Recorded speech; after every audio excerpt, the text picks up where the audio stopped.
Bismillahirrahmanirrahim. Syariatnya. Para jamaah yang dimuliakan oleh Allah Subhanahu wa taala, kita akan melanjutkan kajian kita. Apa yang sudah menjadi tema yang kita sampaikan yaitu fase kehidupan manusia. Ada 5 fase. Yang pertama kemarin sudah kita jelaskan fase di alam ruh. Yang dimana ketika ruh kita sebelum kita dihidupkan oleh Allah, baik di alam rahim maupun di alam dunia, maka ruh kita semua, ruh seluruh manusia ini sudah mengikat perjanjian dengan Allah Subhanahu wa taala. Apa perjanjiannya kita jelaskan kemarin di dalam surat Al-A'raf ayat yang ke-172. Alastu birabbikum, bukankah aku adalah sesembahan kalian? Ketika Allah bertanya kepada seluruh ruh yang dimana di situ tidak mereka hidup, baik hidup di alam rahim ataupun di alam dunia, bukan.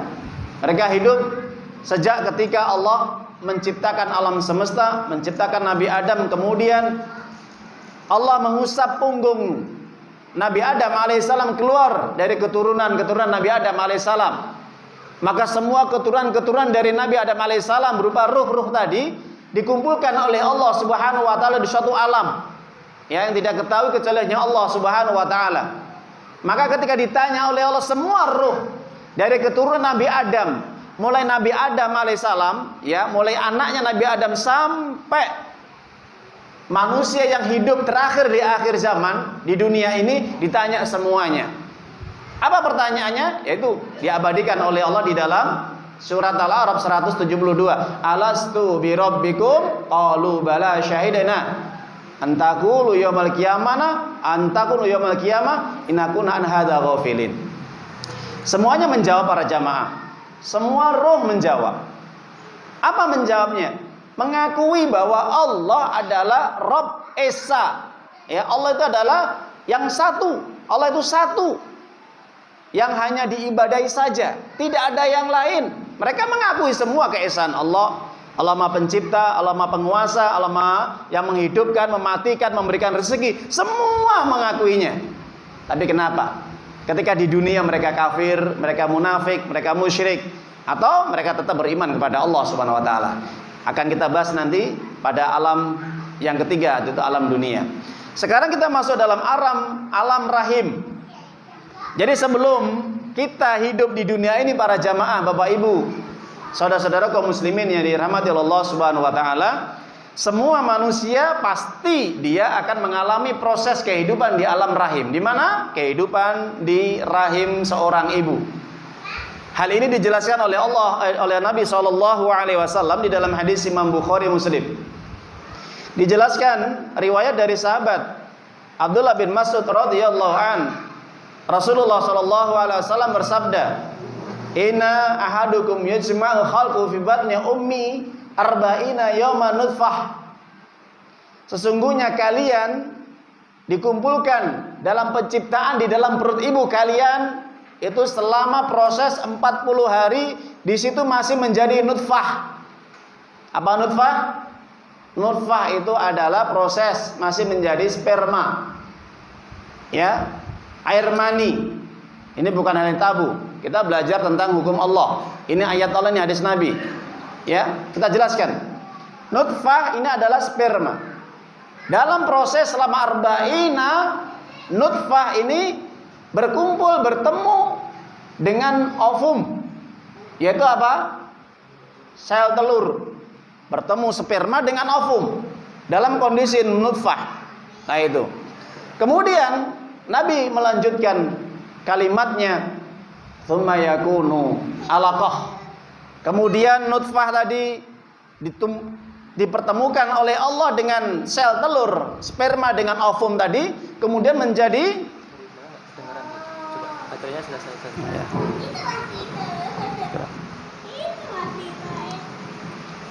Saya ulangi kembali. Jadi ketika nutfah tadi dipertemukan dengan, artinya sperma tadi bertemu dengan ovum atau sel telur, atau air mani bertemu dengan sel telur, kemudian menjadi alaqah.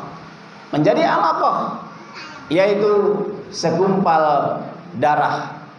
Ya, makanya ada surat Al-Alaq. Ya, jadi surat Al-Alaq itu adalah segumpal darah. Jadi Bapak kalau membaca surat Alaq itu adalah maksudnya segumpal darah. Fa'alamal insana min alaq, ya.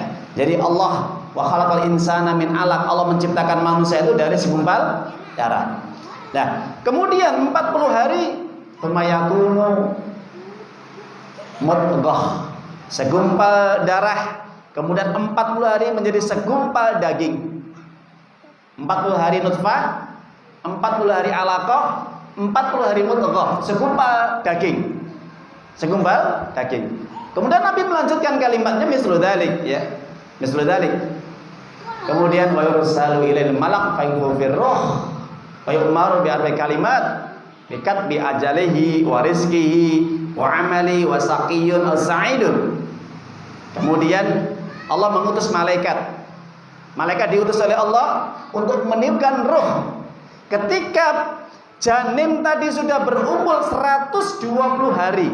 120 hari lebih bergabungnya nutfah menjadi alaqah, mulai dari sperma bertemu dengan ovum, kemudian di situ Allah pertemukan menjadi segumpal darah, kemudian menjadi segumpal daging. Dari segumpal daging itulah kemudian berbentuklah, ya, bentuk manusia yang sudah mulai sempurna. Kemudian tiupkan ruh, ditiupkan ruh oleh Allah. Malaikat diutus untuk meniupkan ruh. Ketika ditiupkan ruh, Allah juga memerintahkan untuk mencatat ketetapan yang sudah Allah tetapkan. Apa itu?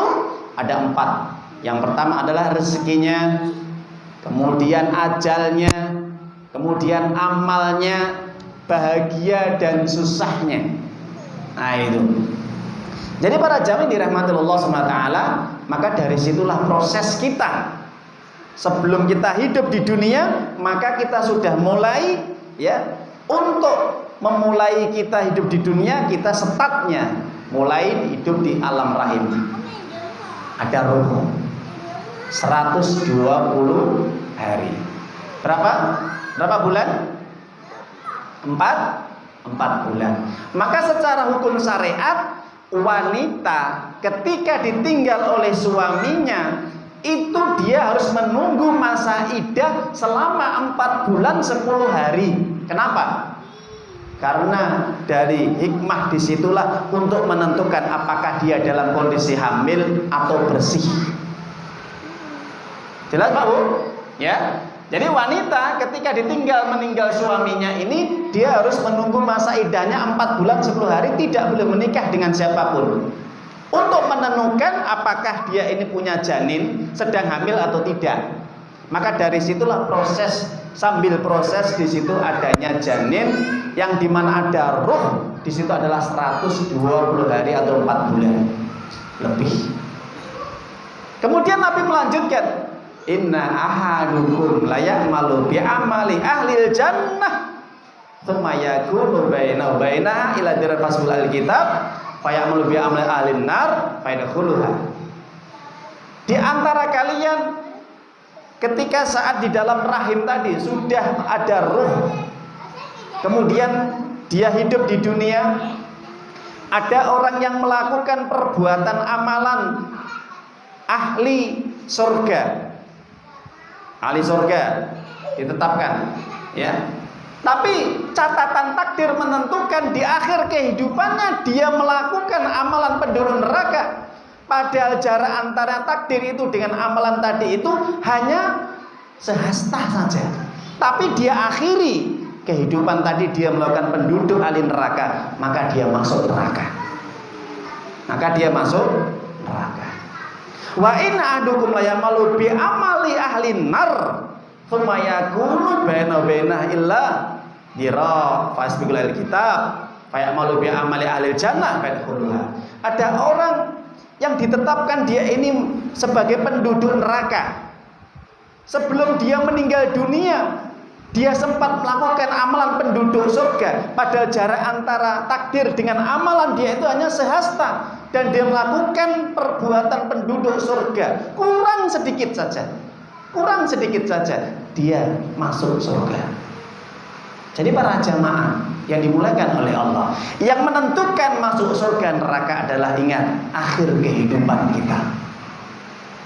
Amal yang kita lakukan ada di akhir kita. Makanya Nabi Muhammad SAW bersabda dalam hadis Imam Bukhari, innamal a'malu bil khawatim. Sesungguhnya amal itu tergantung akhir kehidupannya. Hati-hati. Mungkin Bapak Ibu saat ini kita ini rajin sholat, rajin sedekah, rajin puasa, rajin tahajud, rajin ngaji, ya, rajin apapun beramal kebaikan-kebaikan, amal soleh luar biasa, masya Allah. Tapi ingat, Allah menakdirkan belum tentu nanti kita di akhir kehidupan kita melakukan sebagaimana yang saat ini kita lakukan. Jadi bagaimana caranya para jamaah? Hendaknya kita banyak berdoa kepada Allah, minta kepada Allah agar meninggal dalam kondisi husnul khatimah. Yang kedua, istiqomah dalam kita ibadah. Ya, ingat itu, istiqomah. Terus banyak berdoa kepada Allah dan istiqomah. Karena apa? Kita tidak tahu akhir kehidupan kita. Banyak kasusnya para jamaah. Ada kisah yang dimana kisah ketika seorang pemuda, dia adalah seorang komandan perang, ahli Quran, hafid, masya Allah, dia pemberani, diuji oleh Allah. Seorang pemuda ini, ketika tentara kaum muslimin ini sedang mengepung benteng musuh. Ketika mengepung benteng musuh, maka komandan ini diinstruksikan, ya, melihat kondisi tentaranya dan melihat benteng-benteng mana yang sekiranya itu ada kelemahan di benteng itu. Ketika dia keliling di benteng, secara tidak langsung dia bertemu dengan seorang wanita yang cantik jelita. Di benteng itu ada seorang wanita cantik jelita. Maka saat itu dia terpesona. Pemuda yang ahli Quran, komandan perang, hafal Quran, dia berjihad di jalan Allah, enggak main-main berjihad. Jihad itu amalan yang tinggi. Sanami dirwatu sanamil. Jadi tingkatan yang paling tinggi amal itu jihad. Salat itu masih di bawahnya. Ya. Salat ini adalah standarnya. Nah, pondasinya salat. Amal yang paling tinggi adalah jihad. Tapi apa yang terjadi? Betul kata Nabi sallallahu alaihi wasallam, ketika dia ditakdirkan sebagai penduduk surga, tapi di akhir kehidupannya dia melakukan penduduk ahli neraka, dia masuk neraka. Dia terpikat hatinya dengan wanita cantik jelita itu, akhirnya apa? Dia tinggalkan pasukannya. Dia lebih memilih untuk mengejar wanita yang cantik tadi di benteng musuh. Dia masuk ke benteng musuh dan dia mengatakan siap untuk ingin menikahi wanita tadi. Maka ketika dia menikahi wanita tadi, maka otomatis ada syarat. Apa syaratnya? Murtad, keluar dari Islam. Karena saking dia cintanya kepada wanita tadi, maka dia juga saat itu pun dia keluar dari Islam dan meninggalkan tentara-tentaranya. Ketika suatu hari dia ketemu dengan kaum muslimin, maka diingatkanlah pemuda tadi. Wahai, sadarlah, bertobatlah, kembali kepada Islam. Kemudian dia tidak menghiraukan, dia lebih bahagia dengan wanita yang dia inginkan tadi. Akhirnya dia menikah dengan wanita cantik tadi, tapi dalam kondisi dia keluar dari agama Islam. Maka saat itulah ketika ditanya, apakah kau masih hafal ayat-ayat Allah yang kamu hafalkan? Padahal kamu luar biasa cerdasnya ketika menghafal Quran. Apa? Tidak, kecuali cuma 2 ayat. Kecuali cuma 2 ayat saja. 2 ayat yang menjadikan dia ini masih diingat dalam ayat tersebut. Apa? Yaitu ayat tentang ancaman orang yang murtad di dalam surat Al-Baqarah 217. Ya, jadi kalau kita membuka surat Al-Baqarah di dalam ayat yang 217, ini yang diingat oleh pemuda tadi, cuma ayat ini yang pertama. Apa kata Allah Subhanahu wa taala? Dia mengingat ayat ini, wa may yartadid minkum an dini fayamut wa kafir. Ya. Habitat faulaika habitat amal fid dunya wal akhirah wa ulaika ashabun nar fiha khalidun. Saya masih ingat cuma ayat ini yang pertama, siapapun di antara kalian yang murtad dari agama Islam, maka dia mati dalam kondisi dia kafir, maka seluruh amalnya hilang semuanya, dan dia mati masuk ke dalam neraka selama-lamanya. Yang kedua ayatnya apa? Yang kedua ayatnya adalah walladzi nakafaru betamatta'u qulubu kama ta'ul anam wan naru maswallahu. Orang-orang kafir itu dia hidupnya bersenang-senang, diberi kenikmatan, ya, diuji oleh Allah dengan berbagai kenikmatan yang banyak sekali, dan dia makannya seperti binatang ternak. Itulah mereka pantas mendapatkan neraka. Cuman 2 ayat ini yang saya ingat, yang lainnya hilang semua dalam pikiran saya. Itu peringatan dari Allah bagi dia. Jadi para jamaah Bapak Ibu yang dirahmati Allah, bagaimana kondisi kehidupan kita di alam rahim, yang dimana Allah sudah menentukan ajal kita, amal ibadah kita, mati kita, rezeki kita, dan juga kehidupan bahagia dan susah kita. Bapak Ibu yang dirahmati Allah SWT, hidup di dunia ini kita tidak usah mengeluh, tidak usah kita ini putus asa. Rezeki, contoh, orang yang miskin di antara kita atau mereka yang miskin, dia tidak usah menyesal dan mengeluh dengan kemiskinan yang Allah berikan. Kenapa? Bisa jadi ketika dia diberi hidup dengan kemiskinan, Allah cinta kepadanya supaya dia tetap semakin ibadah kepada Allah. Kenapa? Kalau dia dikasih kekayaan, dia akan lupa kepada Allah.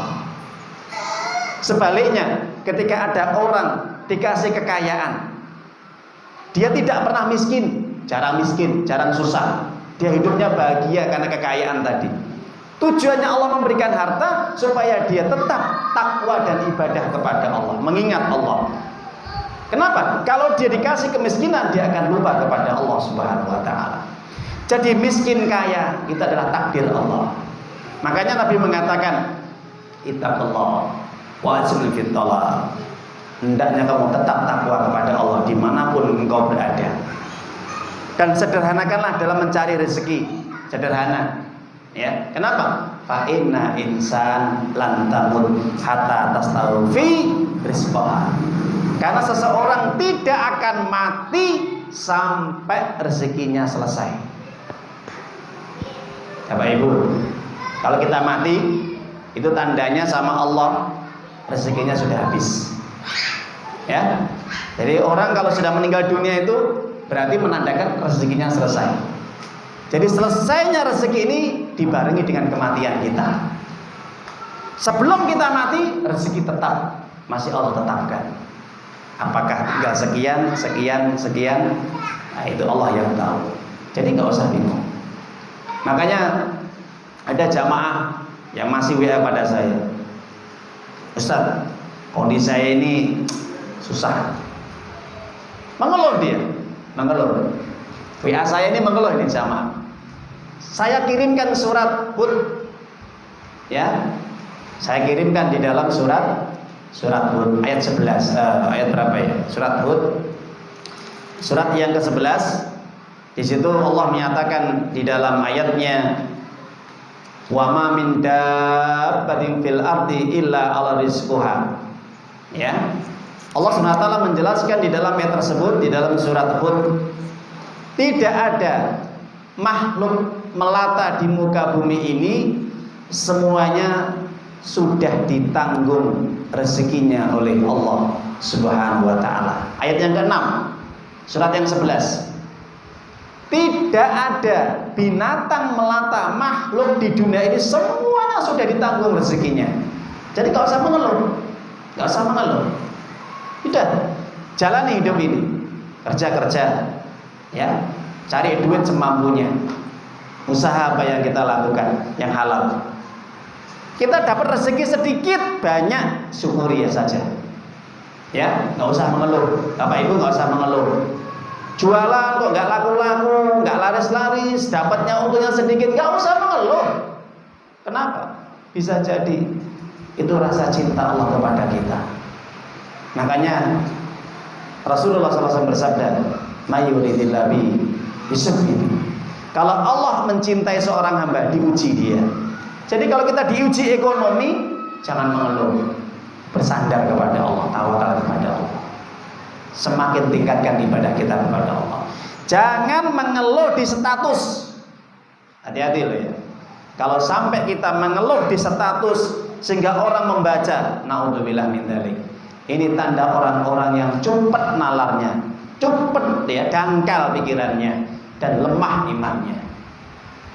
Makanya Ibnu Qayyim al-Jauziyah mengatakan di dalam kalimatnya yang mulia, ketika orang ini dia mengeluh, ditampakkan keluhannya itu di hadapan manusia, maka tidak ubahnya orang itu lebih hina daripada pengemis. Ya, lebih hina daripada pengemis. Mengeluh, hari ini kok untungnya sedikit, ya, kok susah jadi pekerja. Alhamdulillah, ya. Jangan mengeluh di hadapan manusia. Sandarkan hidup kita kepada Allah. Makanya kita senantiasa ketika kita ibadah sholat, kita memohon kepada Allah. Apa sandaran kita kepada Allah? Iyyaka na'budu wa iyyaka nasta'in. Hanya kepadamu ya Allah aku beribadah. Hanya kepadamu ya Allah aku meminta pertolongan. Jangan meminta pertolongan kepada manusia. Ingat itu ya. Semoga bermanfaat kajian pada malam hari ini. Begitulah proses kehidupan kita di alam rahim. Mudah-mudahan ini bisa menjadikan tambahan ilmu kepada kita. Insya Allah kita akan lanjutkan bagaimana proses kehidupan di alam dunia, akan kita jelaskan secara detail. Wallahu a'lam bishawab. Aku qul hadza wa astaghfirullah li wa lakum. Subhanaka Allahumma wa bihamdika asyhadu an la ilaha illa anta astaghfiruka wa atubu ilaik. Assalamualaikum warahmatullahi wabarakatuh.